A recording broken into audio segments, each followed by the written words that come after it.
اور اڑان بھر کر ہمارے گرد چکرانے لگا۔ وہ برابر دائرے میں چکرا رہا تھا اور اس دائرے کے بیچوں بیچ ایک دھند سی پھیلتی جا رہی تھی۔ پھر اس نے اپنی لمبی زرد چونچ اٹھا کر عجیب سی آواز نکالی اور فضا کی وسعتوں میں پرواز کر گیا۔ یہ کیا تھا راحیل؟ سامی کا سکتہ ٹوٹ گیا تھا۔ اس کے پوچھنے پر میں بے اختیار چونکا۔ کچھ نہیں، پرندہ تھا اور کیا۔ میں نے اس سے زیادہ خود کو تسلی دی تھی۔ ایک عجیب سا احساس مجھے اپنی لپیٹ میں لے چکا تھا۔ دائرے میں وہ دھند ابھی بھی بدستور پھیلی ہوئی تھی۔ اگست کا وہ دن اداسی میں لپٹا تھا۔ فضاؤں میں ایک عجیب سی سوگواری گھلی تھی۔ میرا دل اضطراب کے شکنجے میں جکڑا تھا۔ میں امی کو بتا کر سامی سے ملنے چلا گیا۔ نزہت چچی کو سلام کر کے میں نے سامی کے بارے میں پوچھا۔ پچھلے چند دن سے ہماری ملاقات نہ ہوئی تھی۔ وہ چھت پر ہے۔ راحیل بیٹا، پتہ نہیں کیا ہو گیا ہے اسے۔ ہر وقت کھوئی کھوئی سی رہتی ہے، یکدم ڈر جاتی ہے۔ تم پتہ کرو، مجھے تو کچھ بتاتی نہیں۔ میں اس بات میں سر ہلاتا زینے چڑھ گیا۔ وہ ستون سے ٹیک لگائے گمسم کھڑی تھی، یہاں تک کہ اسے میری آمد کی بھی خبر نہ ہوئی۔ سامی، کہاں کھوئی ہوئی ہو؟ میں نے اس کے سامنے جا کر ہاتھ لہرایا۔ وہ چونکی اور ایک ہلکی سی چیخ اس کے یاقوتی لبوں سے برآمد ہوئی۔ تم؟ وہ ہراساں تھی۔ کیا ہوا؟ تم اتنا ڈر کیوں گئی؟ تشویش بھرے لہجے میں نے پوچھا۔ کچھ نہیں، وہ نفی میں سر ہلا گئی۔ اس کے چہرے پر ویرانیوں کے سائے تھے، گلابی رنگت مرجھا سی گئی تھی، جھیل جیسی آنکھوں میں ایک عجیب وحشت ڈیرا ڈال چکی تھی۔ کیا ہوا ہے تمہیں سامی؟ میں نے اسے بے قراری سے جھنجھوڑ ڈالا۔ وہ بری طرح بکھر گئی اور میرے سینے سے لگ کر بری طرح رونے لگی۔ راحیل، میں نے اسے متاع حیات کی طرح باہوں میں سمیٹ لیا۔ ہچکیوں سے اس کا پورا وجود لرز رہا تھا۔ سامی، خدا کے لیے بتاؤ نا کیا ہوا ہے۔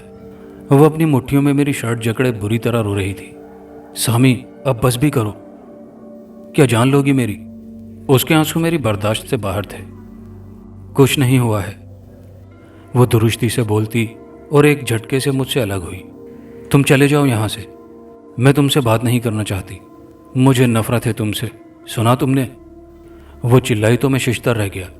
یہ کیا کہہ رہی تھی وہ مجھ سے نفرت؟ اور سامی؟ میں بے یقینے کے حصار میں تھا۔ ہاں تم سے نفرت ہے مجھے، وہ ہذیانی انداز میں حلق پھاڑ کر چلا اٹھی۔ میں بے ساختہ لڑکھڑایا۔ قدموں نے میرا بوجھ سہارنے سے انکار کر دیا تھا۔ لیکن کیوں؟ مجھے سانس لینے میں بے حد دشواری ہو رہی تھی۔ ایسا لگ رہا تھا کہ سانس حلق سے ٹکرا کر پھیپھڑوں میں بھرتی جا رہی ہے۔ دل پاتال کی اتھاہ گہرائیوں میں ڈوبتا چلا جا رہا تھا۔ پیروں میں عجیب سنسناہٹ ہو رہی تھی۔ وقت پر تمہیں ہر سوال کا جواب مل جائے گا، وہ رخ پھیرے کھڑی تھی۔ ابھی بتاؤ سامی۔ مجھے اپنی آواز کسی کنویں سے آتی محسوس ہو رہی تھی۔ راحیل، میں نے کہا نا تم کو معلوم ہو جائے گا، ابھی تم جاؤ۔ تمہیں میری قسم پلیز۔ اس کا نم لہجہ سرگوشی میں ڈل گیا اور میں کسی ہارے ہوئے جوارے کی مانند پلٹ آیا۔ میں جھیل کنارے بیٹھا پانی میں کنکریاں پھینک رہا تھا۔ دل بجھا بجھا سا تھا، سورج ڈوب رہا تھا جب وہ اپنی مخصوص جگہ کر بیٹھی تھی۔ میں گردن موڑ کر اسے دیکھنے لگا۔ اس کی زرد آنکھوں کی چمک ماند پڑی ہوئی تھی اور گالوں پر آنسوؤں کی لکیریں تھیں۔ میں رمیز سے شادی کر رہی ہوں، وہ لرزیدہ آواز میں بولی۔ میں نے تڑپ کر اسے دیکھا۔ وہ جھیل کی تہہ میں نگاہ جمائے ہوئی تھی۔ میرا دایاں ہاتھ پوری قوت سے اس کے گال پر پڑا۔ پھر کہو، کس سے شادی کر رہی ہو؟ میرے دھیمے لہجے میں اژدہی کی سی پھنکار تھی۔ رمیز سے، اس کی آواز میں کپ کپاہٹ تھی۔ رمیز سے؟ میں سناٹوں کی زد میں تھا۔ سر پر آسمان نہ رہا تھا، قدموں تلے زمین۔ مجھ سے وجہ مت پوچھنا، وہ سر جھکا کر بولی۔ تمہاری کوئی بھی وضاحت میرے وجود کے ریزے نہیں سمیٹ سکتی، کبھی نہیں۔ مجھے اپنی آواز بے حد اجنبی لگ رہی تھی۔ مجھے پوری دنیا حتیٰ کہ اپنا وجود تک اجنبی لگ رہا تھا۔ سامی، تم میرے ساتھ جو مرضی کر لو، میری جان لے لو، مگر میرے ساتھ ایسا مت کرو، خدا کے لیے ایسا مت کرو۔ میں اپنی جگہ سے اٹھ کر اس کے قدموں میں بیٹھ گیا۔ میرا دل پھٹ رہا تھا۔ تم مجھ سے محبت کرتے ہو راحیل؟ اس نے عجیب سے انداز میں پوچھا۔ تمہیں ابھی تک یہ بھی پتہ نہیں چلا کہ میں تم سے محبت کرتا ہوں یا نہیں؟ میں تلخی سے ہنسا۔ مجھے خوش دیکھنا چاہتے ہو؟ میرا سر اس بات میں ہل گیا۔ تو پھر میری خوشی اسی میں ہے، وہ سپاٹ انداز میں کہہ کر چلی گئی۔ ہاں وہ چلی گئی۔ شام میں گھلتی گاڑی رات کی تاریکیاں میری آنکھوں میں آ بسی۔ دل کو کوئی پیروں تلے روند رہا تھا۔ شہرک پہ بے پناہ دباؤ تھا جو بڑھتا چلا جا رہا تھا۔ اس کی شادی 9 ستمبر کو طے پائی تھی۔ اگست کے آخری دن تھے۔ اضطراب میری رگوں میں خون کے ساتھ ساتھ گردش کر رہا تھا۔ بے چینیاں رگ رگ میں سمائی تھی اور دل ہر وقت تڑپ کے شکنجے میں جکڑا ہوا تھا۔ جو اس کی شادی کے دن قریب آ رہے تھے، میرے اضطراب میں اضافہ ہوتا جا رہا تھا۔ وہ کسی اور کی ہو جائے گی، اس کے نام کے ساتھ کسی اور کا نام جڑ جائے گا، وہ سر سے پاؤں تک کسی اور کی ملکیت ہوگی۔ وہ اسے دیکھے گا، چھوئے گا، پیار کرے گا۔ میری جان پل پل نکل رہی تھی، میں لمحہ لمحہ مر رہا تھا۔ لوگ کہتے ہیں کہ محبوب کی خوشی ہماری خوشی ہے، وہ کسی اور کا ہو تو کیا ہوا، مگر میرے لیے یہ آسان نہیں تھا۔ بہت کٹھن، بے حد جان لیوا تھا۔ بھلے اس میں اس کی خوشی تھی، مگر میرے لیے یہ بے حد جان لیوا تھا، اسے کسی کے ساتھ سوچنا بھی۔ میں پل پل کی اذیت کی سولی پر لٹک رہا تھا۔ بالآخر 7 ستمبر کا دن آن پہنچا۔ اس دن اس کی مائیوں کی رسم تھی۔ میں نے سر شام ہی گولیاں پھانک لیں، مگر نیند تو ہمیشہ کے لیے محبت کے عوض گروی رکھی جا چکی تھی۔ چند منٹ کے لیے نیند کا جھونکا آتا تو جھٹ آنکھ کھل جاتی۔ اس کی باتیں، اس کے وعدے، میرے بغیر نہ رہنے کے دعوے یاد آتے اور دل اذیت سے تڑپ جاتا۔ لوگ محبت کے نام پر کسی کے جذبات سے کیوں کھیلتے ہیں؟ محض اپنا وقت رنگین بنانے کے لیے، کسی کو سزا کے لیے کرب و اذیت کی بھٹی میں جھونک دینا کہاں کا انصاف ہے؟ صرف وقت گزارنے کے لیے کسی کے دل کو ہمیشہ کے لیے ہجر کی آگ میں سلگانا کہاں کا قانون ہے؟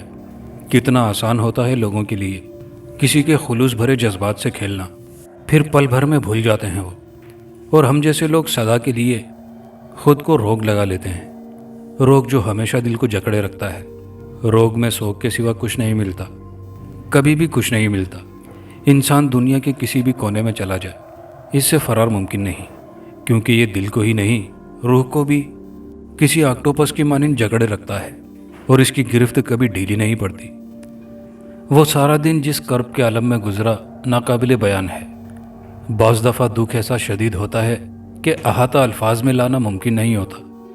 شام ہوتے ہی میری جان نکلنے لگتی۔ اب اس کے ہاتھ پر اس کے نام کی مہندی لگ رہی ہوگی۔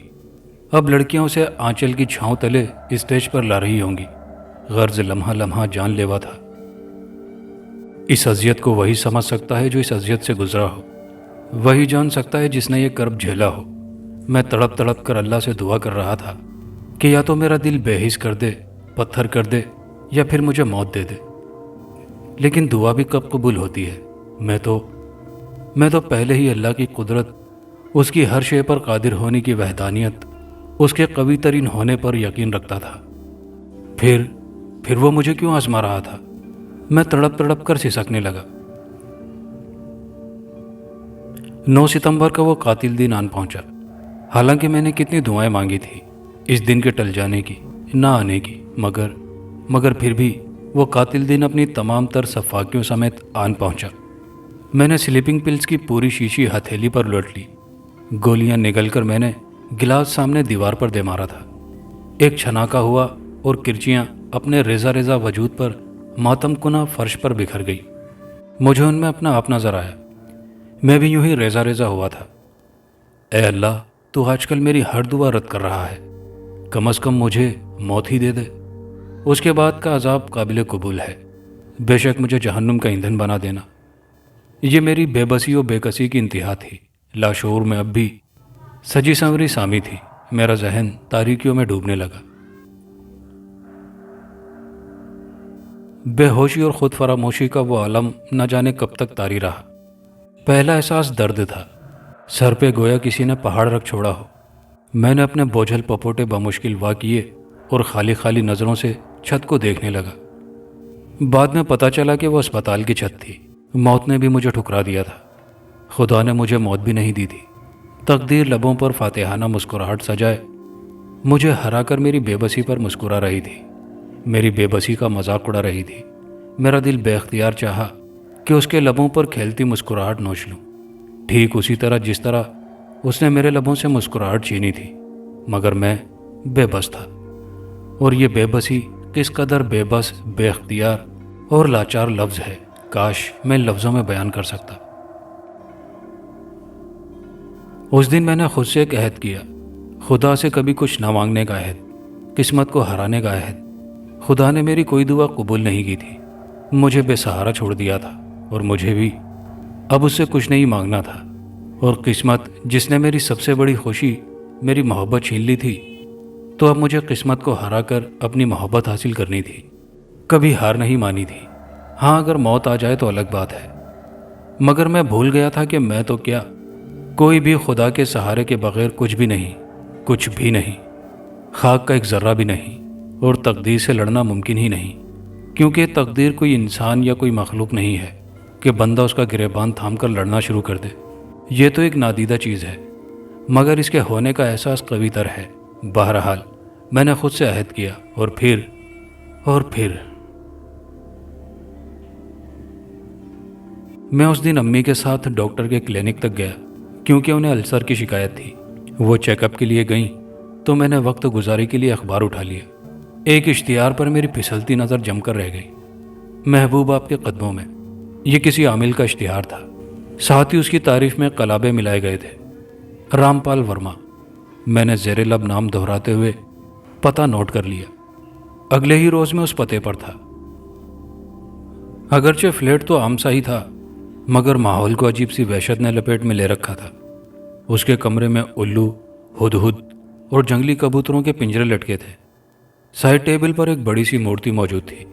ایک لمحے کو تو میرے ضمیر نے مجھے ملامت کیا، مگر میں نے یہ سوچ کر خود کو تسلی دی کہ میں کون سا ان پر ایمان لے آیا ہوں، میں تو صرف اپنے کام سے آیا ہوں۔ اس کے ماتھے پر تلک لگا تھا۔ اس نے میرا مسئلہ بغور سنا اور اگلے روز آنے کو کہا۔ اگلے روز جب گیا تو اس نے بتایا کہ رمیز نے اسے شادی کے لیے مجبور کیا تھا۔ اس نے اسے دھمکی دی تھی کہ اگر اس نے انکار کیا تو وہ نہ صرف اسے اس کے والدین بلکہ تمہیں بھی موت کے گھاٹ اتار دے گا۔ رام گوپال کی بات نے مجھے حیران نہیں کیا، میں پہلے ہی جانتا تھا کہ کس طرح اسے مجبور کیا گیا ہوگا۔ مجھے ہر حال میں اسے پانا تھا۔ میرا لہجہ اٹل تھا۔ ٹھیک ہے، میں ایک چلہ کروں گا، مگر تمہیں بھی سمارا کو جا کر سمجھانا ہوگا۔ وہ مجھے تفصیلات بتانے لگا اور میں بغور سنتا رہا۔ 3 روز بعد میں سمارا کے گھر گیا۔ زائلہ اور حارث بھائی بابا کے ساتھ یورپ ٹرپ پر گئے ہوئے تھے۔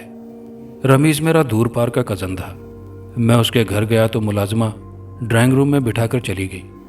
تقریباً 20 منٹ بعد مجھے ایک نسوانی چیخ سنائی دی۔ میرا دل یکدم سکڑ کر رہ گیا۔ چیخ بلا شبہ سامی کی تھی۔ اس کی آواز تو میں لاکھوں میں پہچان سکتا تھا۔ میں تیزی سے دھڑکتے دل کے ساتھ اندر لپکا۔ بیڈ روم کی دہلیز پر ایک لمحے کو میرے قدم زمین میں گڑ گئے۔ سمارا سامنے کارپیٹ پر گری تھی۔ اس کا نرخرا کٹا پڑا تھا، اس کا سبز فراق خون سے سرخ ہو رہا تھا۔ سامی، میں یکلخت بے چینی سے آگے بڑھا۔ سامی، سامی میری جان۔ اس کا سر آغوش میں لے کر میں اس کے گال تھپ تھپانے لگا۔ اس کی گلابی کھلی رنگت ہلدی ہو چکی تھی۔ اس نے ریشمی پلکوں کی جھالر اٹھا کر مجھے دیکھا۔ اس کی ویران آنکھوں میں لمحے بھر کے لیے چمک ابھری، جیسے دیا بجھنے سے قبل آخری بار پھڑکتا ہے۔ مجھے معاف کر دینا راہیل، اس نے اٹک اٹک کر کہا۔ نہیں سامی، تم مجھے چھوڑ کر نہیں جاؤ گی۔ میں عالم دیوانگی میں تھا۔ اس کی گردن ایک جانب ڈھلک گئی تھی۔ سامی، میں حلق کے بل چلایا۔ نہیں سامی، تم مجھے چھوڑ کر نہیں جا سکتی۔ آنکھیں کھولو سامی، خدا کے لیے آنکھیں کھولو۔ ہذیانی انداز میں چلاتا میں اسے جھنجھوڑنے لگا۔ کوئی کانٹوں بھری چھڑی بار بار میرے جسم میں پیوست کر کے کھینچ رہا تھا۔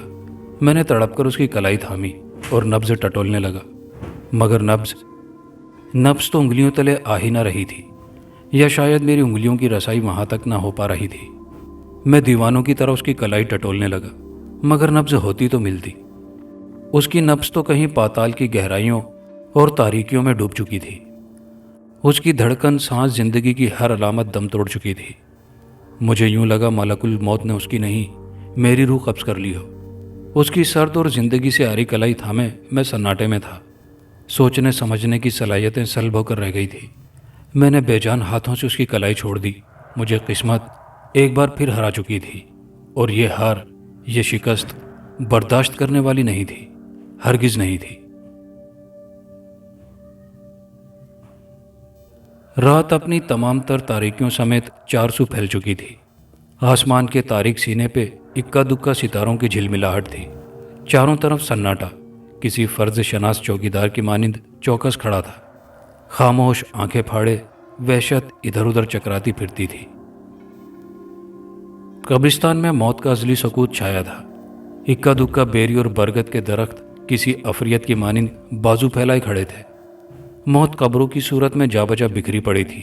موت جو ہر ایک کو نگل لیتی ہے، موت جو ہر وقت کسی عقاب کی مانند مسلط اپنے خونخوار پنجوں میں جکڑنے کو بیتاب رہتی ہے۔ موت جس سے کسی کو انکار نہیں، لیکن موت کی کوئی ایک شکل نہیں ہوتی۔ کبھی یہ پل پل اذیت دے کر مارتی رہتی ہے اور کبھی ایک ہی بار سانسیں چھین لیتی ہے۔ ہر بار یہ مختلف روپ میں سامنے آتی ہے، اور اس کا ہر روپ پہلے سے زیادہ کربناک، اذیت ناک اور وحشت ناک ہوتا ہے، ٹھیک اسی طرح جس طرح زندگی پل بھر میں روپ بدل لیتی ہے۔ لیکن زندگی جو موت سے بھی سخت ترین ہے، زندگی جو پل پل مارتی رہتی ہے، لمحہ لمحہ جان نکالتی رہتی ہے۔ اچانک ایک کھٹکا سا ہوا، ماحول پر طاری سکوت اس سنگریز سے ٹوٹ گیا۔ میں جو سامی کی قبر کے پاس گھٹنوں کے گرد بازو لپیٹے بیٹھا تھا، گردن ترچھی کر کے دیکھنے لگا۔ سمارا کو رمیز نے مارا تھا اور خود کہیں روپوش تھا۔ وہ کوئی ہیولا تھا، اس کا سیاہ لبادہ گھٹنوں کو چھوتا تھا۔ وہ قبروں کی صورت بکھری پڑی موت سے بچ بچ کر گزر رہا تھا۔ اس کے پیروں تلے آتی یہ خشک پتوں کی چرچراہٹ خاموشی کے سنگریزوں کو توڑ رہی تھی۔ وہ عین میرے پاس آ کر رک گیا۔ میں اسے بے تاثر نظروں سے دیکھتا رہا۔ میرے پاس اب کوئی تاثر نہیں رہا تھا سوائے ایک تاثر کے۔ میری زندگی کے ہر تاثر، ہر جذبے کو موت نے نگل لیا تھا۔ اب میرے پاس صرف ایک ہی تاثر بچا تھا، موت کا تاثر، تا حد نگاہ موت کا تاثر۔ راہیل! رام گوپال کی پاٹدار آواز اس وقت دھیمی تھی۔ میں نے اسے دیکھنے پہ اکتفا کیا۔ یہاں کیوں بیٹھے ہو؟ وہ میرے پاس بیٹھ گیا۔ میں نے چپ چاپ سر جھکا لیا۔ میرے پاس کہنے کو کچھ نہیں تھا، بلکہ میرے پاس کچھ بھی نہیں تھا، صرف بے بسی تھی جو ہر وقت، جو چاروں جانب رقصاں تھی۔ اگر تم چاہو تو سمارا اب بھی تمہیں مل سکتی ہے۔ اس کی اس بات پہ میں نے ایک جھٹکے سے سر اٹھایا۔ اب میرا لہجہ سپاٹ تھا۔ اس نے اس بات میں سر ہلایا۔ مرے ہوئے لوگ واپس نہیں آتے۔ میں نے سر جھٹکا۔ تو گویا ہم جو چلے اور جاپ کرتے ہیں وہ گویا یوں ہی ہے۔ وہ قدرے توقف سے بولا۔ سمارا زندہ نہیں ہو سکتی مگر کسی اور کی روح، اور مجھے بس سمارا کی لاش اس کے حوالے کرنی تھی، باقی وہ بعد میں بتاتا۔ میں اس وقت بے حسی کی انتہاؤں پر تھا۔ میں نے فوراً حامی بھر لی۔ وہ مجھ سے بغل گیر ہو گیا۔ میں خوش تھا کہ تقدیر کو شکست فاس سے دوچار کروں گا۔ میں سامی کی قبر کے پاس موجود تھا۔ میں نے آنکھوں میں آئی نمی ہتھیلی کی پشت سے صاف کی اور بیلچہ وغیرہ سنبھال لیا۔ میری چھٹی حص، میرا وجدان مسلسل کوئی سگنل دے رہا تھا۔ میرے اندر کوئی مجھے چیخ چیخ کر منع کر رہا تھا، یہ سب کرنے سے روک رہا تھا۔ قبرستان میں خاموشی نے تسلط جما رکھا تھا۔ بادل بدستور چاند کو دبوچے ہوئے تھے۔ اندھیرا کسی نابینا عقاب کی مانند میرے ارد گرد چکرا رہا تھا۔ اچانک آسمان کے مغربی کونے پر بجلی کی دیوی نے جھلک دکھلائی۔ لمحے بھر کے لیے قرب و جوار روز روشن کی مانند آیا ہوئے، بیری اور برگد کے پتے چمکے۔ ہولے ہولے سرسراتی ہوا تیزی سے چکرانے لگی۔ میں نے کدال اٹھا لی۔ میں نے کدال فضا میں بلند کی ہی تھی کہ چاروں جانب سے آسمانی بجلیاں فضاؤں کا سینہ چیرتی میری جانب لپکی، مگر کسی انجانے خوف کے زیر اثر واپس انہی بلندیوں میں پرواز کر گئیں جدھر سے ظاہر ہوئی تھی۔ پوری زمین لرز اٹھی۔ کدال سیدھا قبر پر پڑا۔ نرم مٹی ادھر ادھر بکھر گئی۔ دوسری ضرب پر ہوا مزید تیز تر ہو گئی اور وحشیانہ انداز میں چنگھاڑنے لگی۔ میں بدستور کام میں لگا رہا۔ بجلیاں رہ رہ کر کڑک رہی تھی، مجھے منع کر رہی تھی، مگر میں موسم اور ماحول کی غضبناکیوں سے بے نیاز کھدائی میں مگن تھا۔ بادل اپنی پرہیبت اور پرجلال آواز میں غالباً وارننگ دے رہے تھے، مگر مجھ پر کسی چیز کا اثر نہ ہوا، اور مجھ پر اب کسی چیز کا اثر ہونے والا بھی نہیں تھا۔ خبردار کرنے کے بعد بادلوں نے شاید حملے کی سوچی تھی، جو ہلکی ہلکی بارش شروع ہو گئی۔ ساری مٹی ہٹانے کے بعد میں پنجوں کے بل بیٹھ گیا۔ ہوائیں مسلسل چنگھاڑتے ہوئے چکریاں کھاتی پھر رہی تھی۔ بیری اور برگد کے درخت